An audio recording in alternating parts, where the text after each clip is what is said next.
محترم علماء کرامو د غیبت ډېر تعریفونه بیان کړي دي، خو د ټولو خلاصه دا ده چې غیبت و دې ته ویل کېږي چې کوم سړی د بل سړي په شاله د هغه په غیر موجودګي کې داسې خبرې وکړي، د هغه عیب بیان کړي چې په هغه سړي کې وي.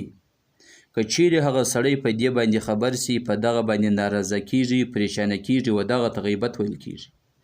اوس دا خبره برابره ده که چیرې دغه خبره یا دغه عیب په دغه مسلمان چې ته خبرې پس کې دغه په بدن کې وي، دغه په جامو کې وي، دغه په اخلاقو کې وي او د هغه په خبرو کې وي. د دغه قسم غیبت تعریف په حدیث مبارکو کې راغلی دی. یو ځل نبی کریم صلی الله علیه وسلم مبارک صحابه کرام ته فرمایي: اتدرون ما الغیبة؟ ای تاسو پوهیږئ چې غیبت څه ته ویل کېږي؟ غیبت څه ته وایي؟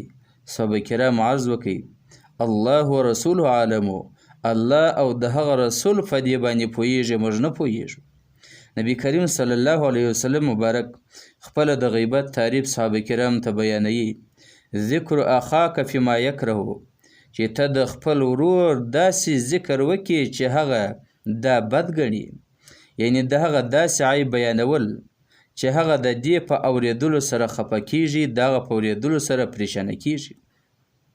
یو صحابي عرض وکړي: د الله رسوله، چې کومه خبره زه کوم، کوم عیب بیانومه، که چیرې دغه زما په دغه ورور کې دغه خبره موجوده وي، دغه عیب وي، دغه ته غیبت ویل کېږي. د الله رسول ورته فرمایي: ان کان فیه ما تقول فقد ابتغوا وان لم یکن فیه فقد بهته. که چیرې کومه خبره ته کوي دغه یقیني ستا په ورور کې موجوده ده، دغه عیب ستا په ورور کې ستا، و دغه ته غیبت ویل کېږي. او که چیرې کومه خبره ته کوي او هغه نسبت ستا د ورور و طرف ته کوي، دغه خبره ستا په ورور کې نسته، دغه عیب نسته، دې ته بهتان ویل کېږي. دا بیا د غیبت نه هم غټه ګناه ده. د دې حدیث نه معلومه سوه چې کوم عیب حقیقتا ستا په ورور کې کومه خبره وي، لیکن د هغه په غیر موجودي کې د هغه تذکره باید سړی ځان وساتي، دغه تذکره نه وکړي. ډیر خلک دا ګمان کوي چې دا خو حقیقتا دغه عیب دغه خبره زما په ورور کې ستا، نو دی دې ته غیبت هم نه وایي. که چیرې ورته ووایي چې غیبت مه کوه، دی وایي زه حقیقت بیانوم، یعنی دغه شی زما په ورور کې دی او په خلک په دغه غلط فهمۍ کې نن سبا واقع دي.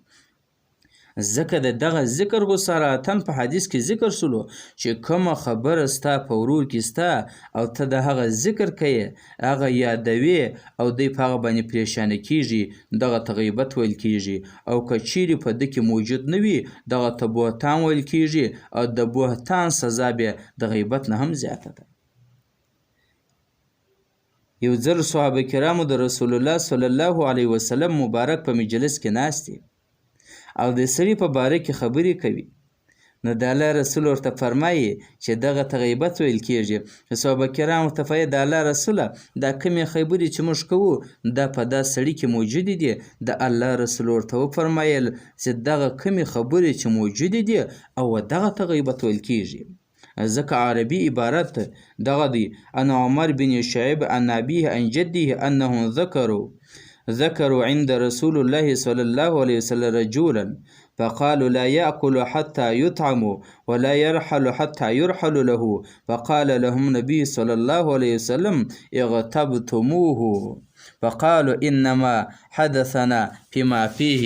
قال: حسبنا حسبك إذا ذكرت أخاك فيما فيه.